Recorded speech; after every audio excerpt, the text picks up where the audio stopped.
Je parle 9 langues couramment, dit Maya avec une assurance tranquille, sa petite voix tranchant la tension palpable dans le bureau impeccable du colonel Harrison, à la base militaire de Fort Braxton. Le militaire décoré éclata d'un rire si fort qu'il résonna sur les murs en acajou ornés de ses médailles Bronze Star et de photos encadrées avec des responsables du Pentagone. À 12 ans, Maya Rodriguez mesurait à peine plus d'1,20 m dans ses baskets usées et son jean délavé, serrant contre elle un sac à dos qui avait connu des jours meilleurs. 9 langues. Le colonel Harrison essuya ses yeux, frappant son bureau si fort que sa collection de whisky coûteuse en trembla. Petite, j'ai des soldats diplômés de l'université qui parlent à peine anglais correctement, et tu me dis que la fille d'une femme de ménage parle 9 langues. La mère de Maya, Rosa, nettoyait les sols de cette base depuis 8 ans, invisible aux yeux d'hommes comme Harrison qui voyait son uniforme et ignorait immédiatement son existence. Mais aujourd'hui, c'était différent. L'école était fermée et Rosa n'avait pas d'autre choix que d'amener sa fille au travail, sa baby-sitter habituelle étant malade. « Mija, reste tranquille », murmura Rosa en espagnol, la terreur envahissant sa voix lorsqu'elle reconnut la lueur dangereuse dans les yeux du colonel. Elle avait déjà vu ce regard, celui d'un homme puissant qui trouvait un nouveau divertissement dans la souffrance d'autrui. Maya n'avait pas l'intention de dire quoi que ce soit. Elle se contentait de lire son livre de bibliothèque dans un coin pendant que sa mère travaillait. Mais après avoir écouté le colonel Harrison se moquer de la prononciation anglaise de sa mère pendant les 20 dernières minutes, riant en prononçant délibérément le nom de Rosa, Rosie, malgré ses nombreuses corrections, quelque chose s'était réveillé en elle. « Ta mère, ici présente », continua Harrison en désignant d'un geste dédaigneux Rosa qui essayait de se rendre invisible derrière son chariot de ménage, est à peine capable d'aligner 2 mots corrects en anglais. Tu veux vraiment me faire croire qu'elle a élevé une sorte de génie ? Maya ne manqua pas l'ironie de la situation. Cet homme qui remettait en question l'intelligence de sa mère venait de passer 1 heure à se débattre avec un document classifié rédigé en plusieurs langues, maudissant à voix haute l'incompétence des services de traduction de la base. « Monsieur, dit Maya en s'avançant avec un calme qui semblait impossible pour quelqu'un de son âge, voulez-vous que je vous traduise ce document qui vous pose problème ?» Le rire du colonel Harrison s'éteignit instantanément. Son visage rougit lorsqu'il réalisa que cette petite fille avait écouté ses conversations privées et avait été témoin de sa frustration face à ses propres limites. « Quel document » demanda-t-il sèchement, mais Maya l'avait déjà repéré. Les papiers éparpillés sur son bureau, marqués « classifiés » en lettres rouges en gras. Maya Rodriguez avait compris très tôt que pour survivre dans un monde qui la sous-estimait constamment, elle devait devenir invisible tout en absorbant tout ce qu'elle voyait. Née d'une mère célibataire qui cumulait 3 emplois pour subvenir à leurs besoins, Maya avait passé d'innombrables heures dans les bibliothèques publiques, les centres communautaires et les programmes parascolaires gratuits où des bénévoles dévoués enseignaient les langues aux enfants d'immigrants. Ce que les gens comme le colonel Harrison ne comprenaient pas, c'était que les enfants comme Maya ne se contentaient pas d'apprendre les langues, ils les dévoraient. L'espagnol à la maison, l'anglais à l'école, le mandarin avec Madame Chen au centre communautaire, l'arabe avec Monsieur Hassan qui tenait l'épicerie du coin, le français avec le professeur à la retraite qui faisait du bénévolat à la bibliothèque. Vous savez quoi ? La voix de Harrison devint glaciale alors qu'il se calait dans son fauteuil en cuir. Amusons-nous un peu avec ça. Il saisit le document classifié et l'agita dans les airs comme une arme. Ce petit problème administratif bloque mes meilleurs agents depuis 3 jours. Si tu es une telle génie des langues, voyons ce que tu peux faire. Le visage de Rosa pâlit. Colonel, je vous en prie, ce n'est qu'une enfant. Tais-toi, Rosie, aboya Harrison. Ta fille veut jouer avec les grands, voyons si elle en est capable. Maya regarda l'expression terrifiée de sa mère, puis se tourna vers le colonel qui souriait narquoisement, s'attendant clairement à les humilier toutes les deux. Ce qu'il ne savait pas, c'est que Maya s'était préparée toute sa vie à un moment comme celui-ci. Debout dans ce bureau, entourée de symboles de pouvoir et de privilèges destinés à intimider, Maya sentit quelque chose changer en elle. Toutes les nuits passées à étudier pendant que sa mère s'effondrait d'épuisement, tous les ricanements de ses camarades de classe qui la trouvaient trop intelligente pour son âge, toutes les fois où quelqu'un la regardait et ne voyait que ses limites. Tout cela l'avait menée à cet instant. « Donnez-moi le document, monsieur », dit Maya d'une voix calme, dont l'autorité fit légèrement vaciller le sourire confiant du colonel Harrison. Alors qu'elle tendait la main vers les papiers, les yeux de Maya reflétaient une sérénité qui n'existe que chez ceux qui ont traversé des tempêtes bien plus violentes que celle-ci et qui en sont ressortis plus forts à chaque fois. Si vous appréciez cette histoire où le courage et l'intelligence triomphent des préjugés, n'oubliez pas de vous abonner à la chaîne, car la suite va bouleverser tout ce que vous pensez savoir sur le fait de sous-estimer les gens.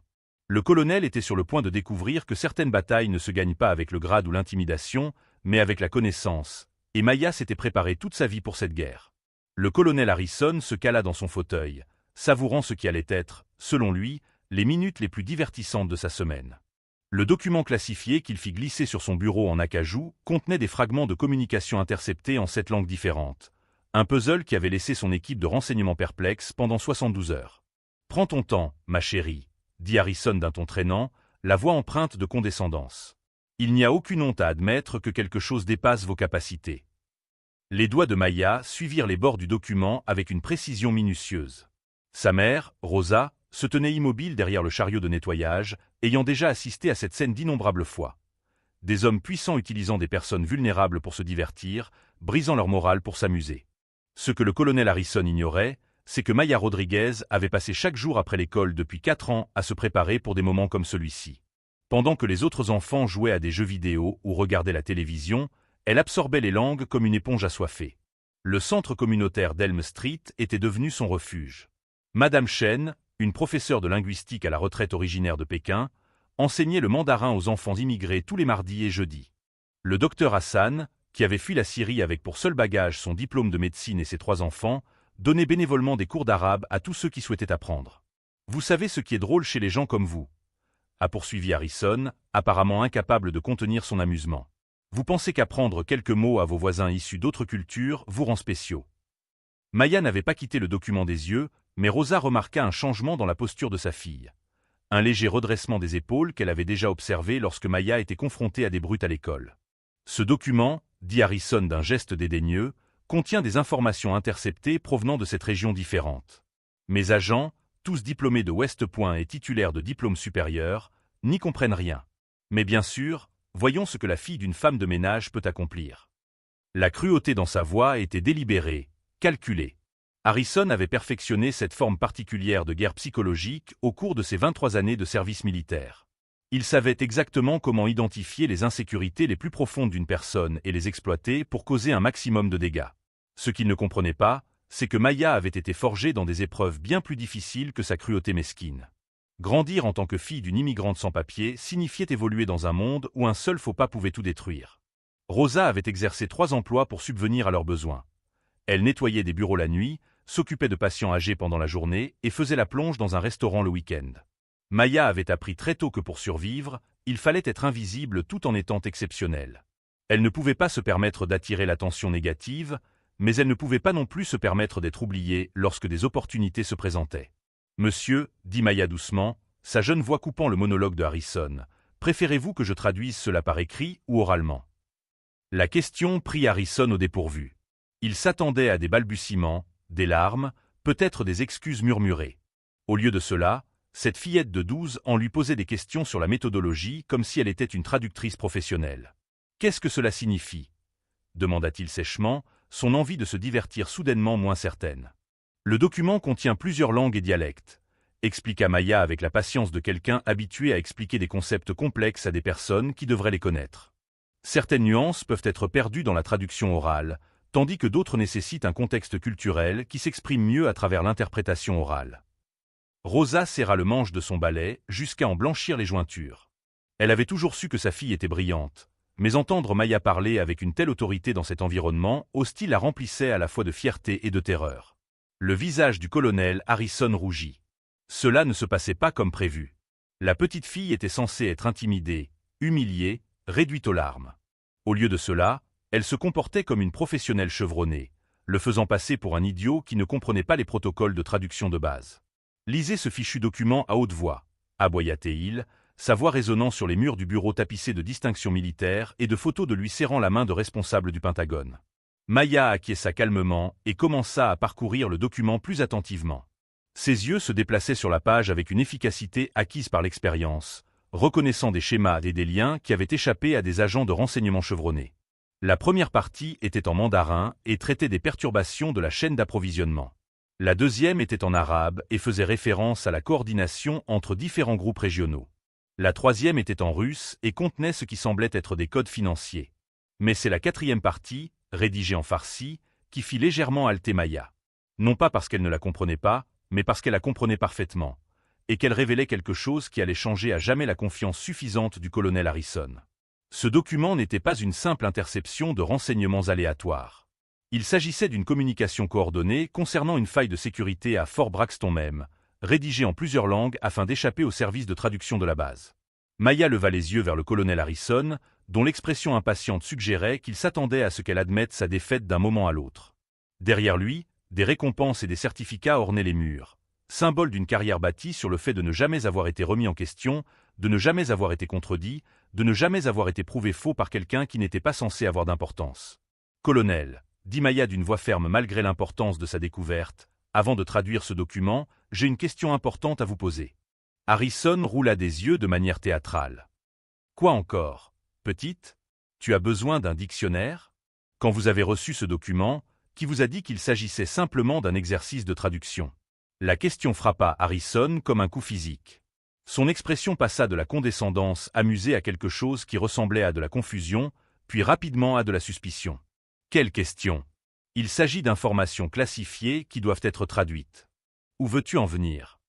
Les yeux de Maya avaient une profondeur qui semblait impossible pour quelqu'un de son âge, le regard de quelqu'un qui avait appris à lire entre les lignes, à repérer des schémas que les autres ne voyaient pas, à survivre dans un monde qui sous-estimait constamment les gens comme elle. Pour la première fois depuis le début de cette rencontre, le colonel Harrison ressentit quelque chose qu'il n'avait pas éprouvé depuis des années, l'incertitude. Cette fillette de 12 ans, qu'il avait considérée comme une proie facile pour se divertir, le regardait avec une expression qui suggérait qu'elle savait quelque chose qu'il ignorait.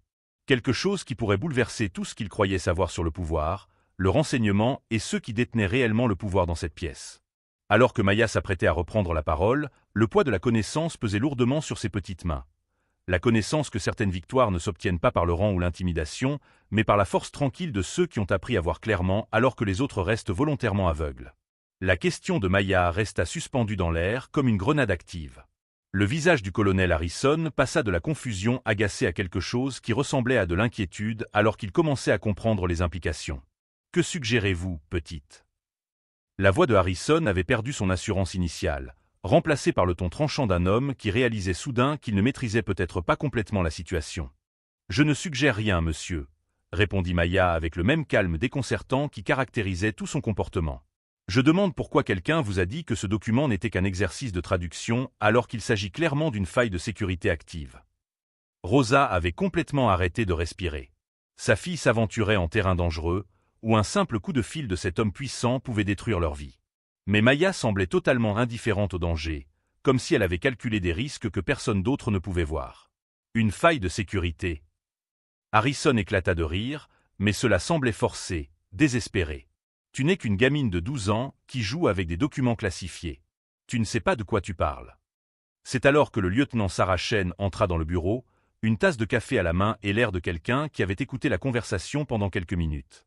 À 28 ans, Chen était la plus jeune officier du renseignement de la base, diplômée du MIT, qui s'était engagée après que sa carrière civile dans la cybersécurité lui eût donné envie de faire un travail plus utile. « Excusez-moi, colonel », dit Chen avec prudence, mais ai-je bien entendu cette jeune femme dire qu'il y avait un problème de sécurité avec ce document? Harrison rougit. Lieutenant, c'est une affaire privée. Retournez à vos occupations. Mais Chen avait déjà repéré les documents classifiés dans les mains de Maya, et quelque chose dans l'expression de la jeune fille la fit hésiter. En tant que principal analyste du renseignement de la base, Chen avait passé 3 jours sans dormir à essayer de décoder ces mêmes documents, frustré par ce qui semblait être des communications aléatoires dans plusieurs langues. Monsieur, avec tout le respect que je vous dois, s'il y a un problème de sécurité potentiel, ne devrions-nous pas? Il n'y a aucun problème de sécurité, s'écria Harrison. C'est une enfant qui joue à faire semblant avec des documents qu'elle ne peut pas comprendre. Maya regarda les 2 adultes, reconnaissant une opportunité lorsqu'elle en vit une. Lieutenant, puis-je vous poser une question? Lorsque ce document a été découvert, vous a-t-on dit qu'il s'agissait de communications interceptées provenant de plusieurs sources? Chen acquiesça lentement. C'est exact. Cette interception différente provenant de diverses régions, toutes dans un délai de 48 heures. Et quelqu'un a-t-il mentionné qu'il ne s'agissait pas de communications distinctes, mais de partie d'un message coordonné spécialement conçu pour exploiter les faiblesses de vos protocoles de traduction? La tasse de café glissa des mains de Chen et se brisa sur le sol en marbre. Rosa se précipita pour nettoyer, mais Chen ne s'en aperçut presque pas, toute son attention étant concentrée sur la fillette de 12 ans qui venait d'exprimer clairement ce qui la tracassait depuis des jours. « Comment pouvez-vous savoir cela » murmura Chen. Maya répondit avec la patience de quelqu'un qui avait passé des années à expliquer des concepts complexes à des adultes qui auraient dû les connaître. Parce que les schémas linguistiques sont trop coordonnés pour être le fruit du hasard. Chaque section fait référence aux autres en utilisant des expressions culturelles qui n'ont de sens que si l'on maîtrise parfaitement les 7 langues. Harrison observait cet échange avec une panique grandissante. Ce n'était pas ainsi que son après-midi de détente était censé se dérouler. La fille d'une femme de ménage n'était pas censée discuter de protocoles de renseignement avec ses agents. De plus, continua Maya, sa jeune voix empreinte d'une autorité qui semblait impossible. Les références temporelles dans la section en farsi indiquent qu'il s'agit d'une opération en cours et non d'interception historique. Le visage de Shen était devenu pâle. Quel genre d'opération en cours? Maya regarda directement le colonel Harrison, dont le sourire confiant avait complètement disparu. Le genre qui nécessite quelqu'un à l'intérieur pour s'assurer que certains documents soient classés à tort comme exercice de traduction plutôt que comme menace active pour la sécurité. Le silence qui suivit fut assourdissant. Harrison réalisa que cette fillette de 12 ans avait non seulement décodé des documents qui avaient déconcerté ses meilleurs analystes, mais qu'elle avait également identifié une faille potentielle dans la sécurité qu'il avait reçu l'ordre spécifique d'ignorer. « C'est impossible », dit Harrison d'une voix faible. « Tu n'es qu'une gamine qui fait des accusations extravagantes. » « Monsieur, » l'interrompit Shen, d'une voix ferme malgré l'ampleur de ce qu'elle commençait à comprendre, « je dois vérifier ces affirmations. S'il existe la moindre possibilité d'une faille de sécurité coordonnée. » « Tu ne feras rien de tel, » aboya Harrison. « Je t'ordonne d'oublier cette conversation. Prends ce document et retourne à tes tâches habituelles. » Mais Maya avait déjà commencé à lire le document à haute voix, d'une voix claire et assurée, traduisant mot à mot la partie en farsi. La mise en œuvre de la phase 2 nécessite la confirmation d'une source interne avant de procéder à la perturbation du protocole de sécurité de la base. La formation de Shen prit immédiatement le relais. « Colonel, je dois signaler cela à la sécurité de la base.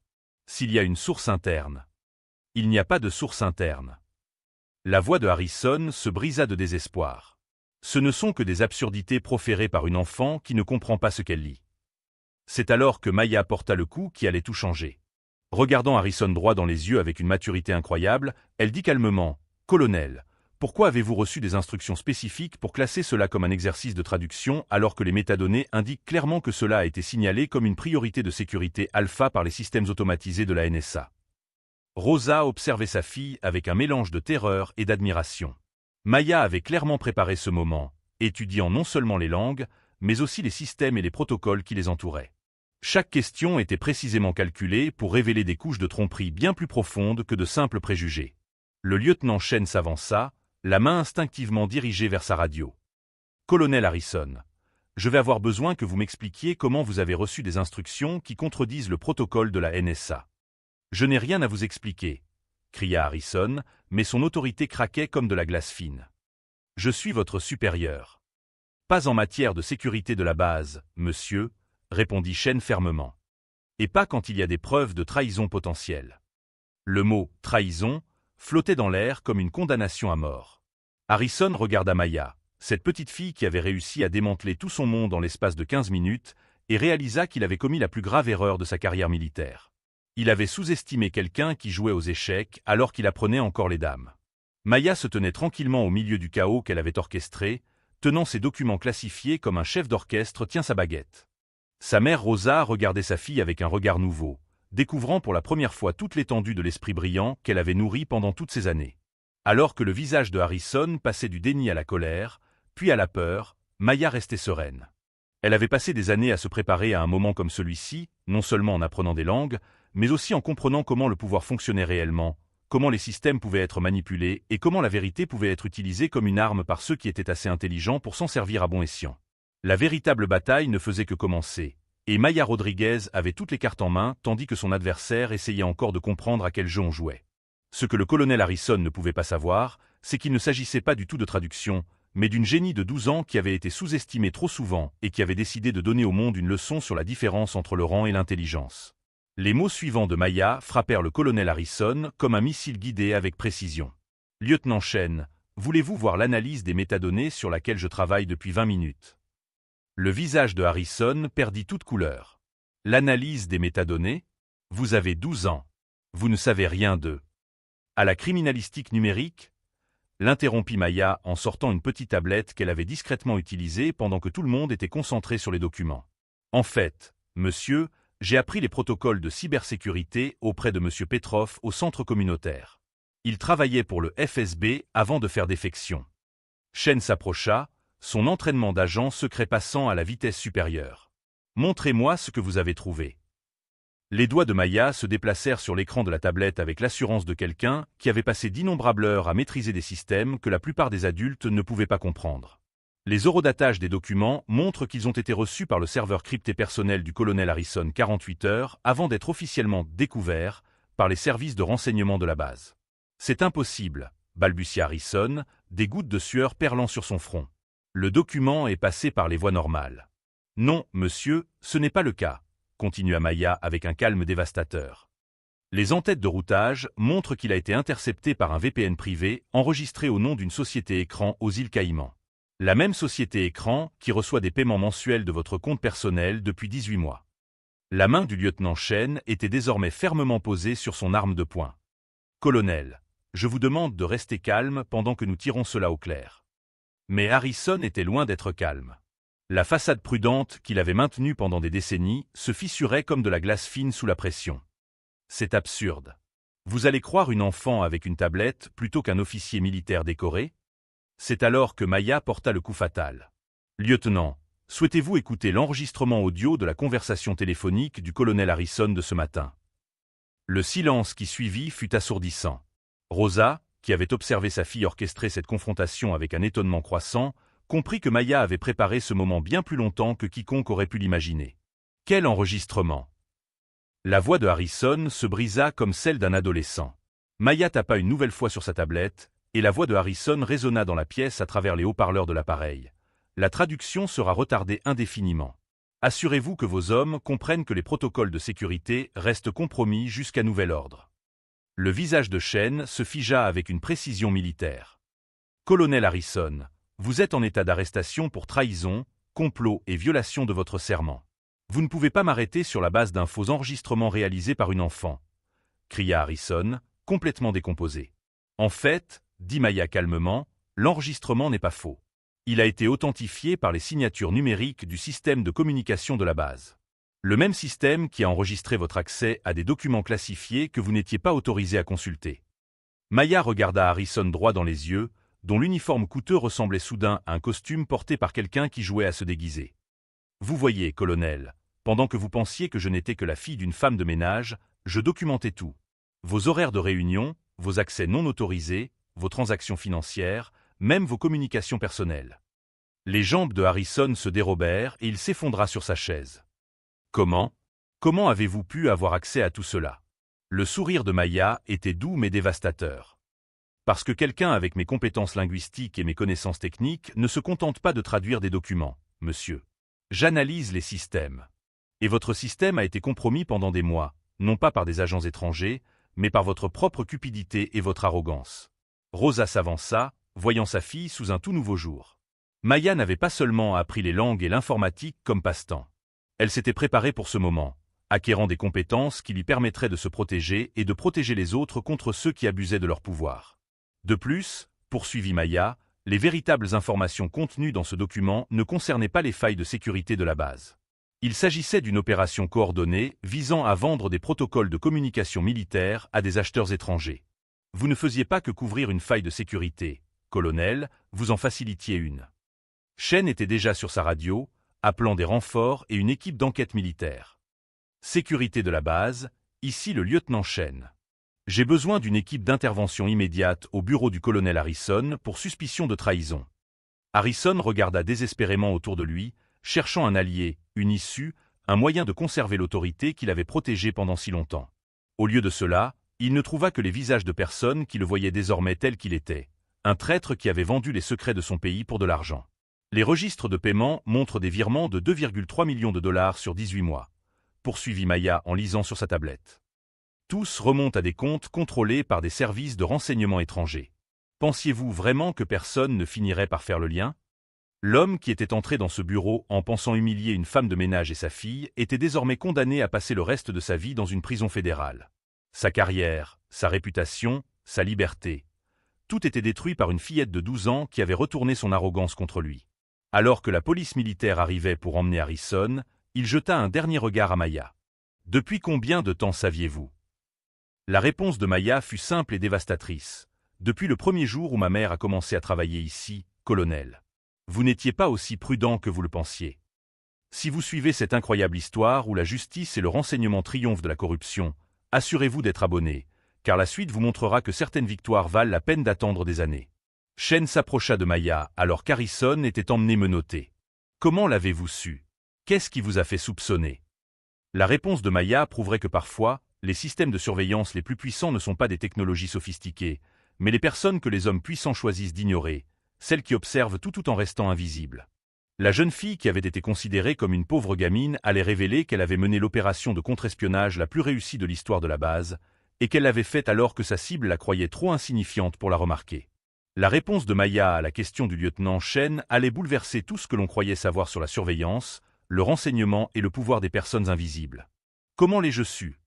Répéta Maya en regardant autour d'elle le bureau qui, quelques minutes plus tôt, était encore le trône de Harrison. Je documente les activités du colonel Harrison depuis plus de 3 ans, lieutenant. Depuis que j'ai 9 ans. Shen resta bouche bée. 3 ans? Comment est-ce possible? L'explication de Maya se déroula comme un cours magistral sur les opérations d'infiltration. Quand ma mère a commencé à travailler ici, j'ai remarqué des choses que les adultes considéraient comme normales. Harrison rencontrait le même entrepreneur civil tous les mois, toujours après les heures de travail. Il accédait à des systèmes informatiques sans autorisation. Il passait des appels téléphoniques dans des langues qu'il n'était pas censé parler. Rosa fixa sa fille, la voyant pour la première fois telle qu'elle était vraiment. « Mija, tu ne m'as jamais rien dit. » Parce que je devais être sûr, maman. Et parce que je savais qu'un jour, quelqu'un comme Harrison irait trop loin, et je voulais être prête. Maya sortit une deuxième tablette de son sac à dos, révélant des archives numériques qui auraient fait pleurer d'envie des analystes professionnels du renseignement. Chaque réunion, chaque appel téléphonique suspect, chaque accès non autorisé, tout est documenté. Mais plus important encore, j'ai appris que la meilleure surveillance n'est pas un équipement high-tech. C'est d'être quelqu'un que les gens puissants ignorent complètement. Le lieutenant Shen prenait frénétiquement des notes. Tu as mené une opération de contre-espionnage pendant 3 ans alors que tu n'étais qu'une enfant. Pas exactement, corrigea Maya avec la précision de quelqu'un qui comprend les distinctions techniques.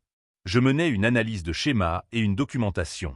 La partie contre-espionnage n'a commencé que lorsque j'ai réalisé que Harrison trahissait activement la sécurité nationale. Ce que Maya révéla ensuite allait devenir légendaire dans les programmes de formation au renseignement. Elle ne s'était pas contentée d'observer Harrison, elle avait appris à connaître ses systèmes, compris ses faiblesses et monté un dossier qui résisterait à l'examen minutieux des procureurs fédéraux. Les documents financiers ont été la partie la plus facile, expliqua Maya en montrant à Shen les numéros de routage bancaire et les détails des comptes offshore. Harrison est devenu négligent lorsqu'il pensait que personne ne le surveillait. Il utilisait les mêmes schémas pour les transactions légitimes et illégitimes. Mais c'est la révélation suivante de Maya qui a vraiment stupéfié toutes les personnes présentes. Lieutenant, saviez-vous que le colonel Harrison vendait des renseignements à des acheteurs étrangers depuis près de 2 ans? Pas seulement des documents, mais des informations opérationnelles actives qui mettaient en danger des soldats américains. Shen est devenu livide. Comment avez-vous pu savoir cela? Parce que je parle les langues utilisées par ces acheteurs. Et parce que les enfants sont invisibles dans les endroits où les adultes mènent des activités qu'ils ne devraient pas mener. La tablette de Maya affichait un diagramme réseau qui ressemblait à quelque chose sorti d'un thriller hollywoodien. Des connexions entre Harrison, des sociétés écrans, des services de renseignement étrangers et un réseau de corruption qui s'étendait bien au-delà d'une seule base militaire. La société écran des îles Caïmans, ce n'est que la partie émergée de l'iceberg. Il existe des comptes dans ce pays, tous liés à des acheteurs qui ont acheté des renseignements militaires américains au cours des 18 derniers mois. Rosa sentit les larmes lui monter aux yeux lorsqu'elle réalisa que sa fille avait porté seule ce fardeau énorme, protégeant non seulement leur famille, mais aussi la sécurité nationale elle-même. Maya, dit Shen doucement, comprenez-vous ce que vous avez fait? Tu as mis au jour l'une des plus grandes fuites de renseignements militaires de l'histoire récente. Je comprends parfaitement ce que j'ai fait, répondit Maya avec le même calme déconcertant qui avait caractérisé toute sa confrontation avec Harrison. J'ai prouvé que le renseignement n'est pas une question de grade, d'argent ou de pouvoir. Il s'agit d'être attentif, de poser les bonnes questions et d'avoir le courage d'agir lorsque l'on découvre la vérité. 6 mois plus tard, le procès opposant les États-Unis au colonel James Harrison fit sensation dans tout le pays. Maya, alors âgée de 13 ans, témoigna devant le Congrès au sujet des failles de la sécurité nationale. Son témoignage fut retransmis en direct à des millions d'Américains qui regardaient avec stupéfaction cette adolescente expliquer des échecs complexes du renseignement à des sénateurs qui avaient du mal à suivre. La chute de Harrison fut aussi spectaculaire que son arrogance avait été totale. Il fut condamné à 25 ans de prison fédérale pour trahison, complot et vente d'informations classifiées. Sa pension militaire lui fut retirée, ses honneurs révoqués, son nom associé à jamais à la trahison au plus haut niveau. L'homme qui avait qualifié Maya de « simple fille de femme de ménage » purgeait désormais sa peine aux côtés de criminels de droit commun qui traitaient les anciens officiers militaires avec un mépris particulier. Mais l'ascension de Maya fut encore plus remarquable que la chute de Harrison. Le MIT l'accepta avec une bourse complète et un poste de recherche généralement réservé aux étudiants diplômés. La National Security Agency a créé un programme spécial rien que pour elle, combinant une formation accélérée et une formation pratique au renseignement qui la préparerait aux plus hautes fonctions de l'administration. La plus jeune personne jamais recrutée par la NSA, titrait le Washington Post. L'article était accompagné d'une photo de Maya recevant une médaille du service civil des mains du secrétaire à la Défense, sa mère Rosa se tenant fièrement à ses côtés dans une robe qui lui allait enfin pour la première fois depuis des années. La transformation financière de la famille Rodriguez a été aussi spectaculaire que les résultats scolaires de Maya. La récompense versée par le gouvernement à la lanceuse d'alerte pour avoir dénoncé le réseau de trahison de Harrison s'est élevée à 4,2 millions de dollars. Rosa a quitté son emploi de femme de ménage et s'est inscrite à l'université, réalisant ainsi le rêve qu'elle avait reporté pendant des décennies pour soutenir sa brillante fille. « J'étudie la gestion d'entreprise », a déclaré Rosa aux journalistes, les larmes aux yeux. Maya a toujours dit que l'éducation était la seule chose que personne ne pouvait nous enlever. Maintenant, je comprends ce qu'elle voulait dire. Le centre communautaire où Maya avait appris ces langues a reçu un don considérable, ce qui lui a permis d'étendre ses programmes à des milliers d'enfants immigrés dans toute la ville. Le docteur Hassan, le réfugié syrien qui lui avait enseigné l'arabe, a été engagé comme directeur de l'éducation multiculturelle du centre. Madame Chen est devenue directrice du nouveau Maya Rodriguez Language Institute, entièrement financé par la récompense versée à Maya pour avoir dénoncé les faits. L'histoire de Maya a inspiré toute une génération de jeunes à qui l'on avait dit qu'ils n'avaient pas leur place dans certains milieux. Les demandes d'intervention ont afflué de la part d'universités, d'entreprises et d'agences gouvernementales. Mais Maya n'en a accepté que quelques-unes, préférant se concentrer sur ses études et le travail qui allait définir son avenir. 3 mois après la condamnation de Harrison, Maya a reçu une lettre transmise par son avocat. Elle était écrite par Harrison lui-même depuis sa cellule de prison fédérale. Il s'agissait d'une tentative pathétique d'excuse, cherchant à obtenir le pardon de l'enfant dont il avait tenté de ruiner la vie. La réponse de Maya fut élégante dans sa simplicité. Elle ne lui a jamais répondu. Elle s'est plutôt concentrée sur ses études, son avenir et la certitude que la meilleure vengeance n'est pas de faire du mal à ceux qui vous ont fait du mal, mais de réussir à tel point que leurs attaques deviennent insignifiantes. Le succès, a déclaré Maya à un journaliste des années plus tard, ce n'est pas de prouver que vous êtes meilleur que ceux qui vous ont sous-estimé. C'est de devenir la personne que vous avez toujours été destiné à être, peu importe ce que les autres pensaient possible. Harrison avait sous-estimé une fillette de 12 ans et en avait payé le prix fort. Maya avait prouvé que parfois, les personnes les plus puissantes dans une pièce sont celles que les autres choisissent d'ignorer. Son histoire est devenue une lecture obligatoire dans les programmes de formation au renseignement, les écoles de commerce et les cours de développement du leadership à travers le monde. En repensant à cet incroyable parcours où le courage a triomphé de la corruption et des préjugés, n'oubliez pas de vous abonner à cette chaîne, car l'histoire de Maya prouve que l'intelligence et l'intégrité l'emporteront toujours sur l'arrogance et la discrimination. Au final, l'homme qui pensait détenir tout le pouvoir a découvert que le véritable pouvoir appartient à ceux qui utilisent leur talent pour protéger les autres, et non pour les exploiter. Et parfois, les plus petites voix portent les plus grandes vérités. Il suffit d'être assez sage pour les écouter et assez courageux pour agir lorsque ces vérités exigent justice. 5 ans s'étaient écoulés depuis cet après-midi décisif dans le bureau du colonel Harrison, et Maya Rodriguez était devenue exactement ce que tout le monde aurait dû voir dès le début. Une force de la nature déguisée en intelligence discrète. À présent âgée de 17 ans, Maya se tenait dans la salle de briefing du Pentagone, s'adressant à un panel de généraux et de directeurs des services de renseignement au sujet des vulnérabilités de la cybersécurité dans les communications militaires. La plus jeune personne à avoir jamais obtenu une habilitation de sécurité à son niveau, elle s'exprimait avec la même autorité tranquille qui avait démantelé le monde de Harrison 5 ans plus tôt. Les schémas que nous avons identifiés suggèrent une approche systématique de l'infiltration, expliqua Maya en montrant des diagrammes complexes sur l'écran mural. Similaire à l'affaire Harrison, mais plus sophistiquée. La générale Patricia Stevens, première femme chef d'état-major de l'armée, se pencha en avant avec intérêt. Mademoiselle Rodriguez, votre analyse suggère que ce réseau est actif depuis plus de 3 ans. Comment nos protocoles existants ont-ils pu le manquer?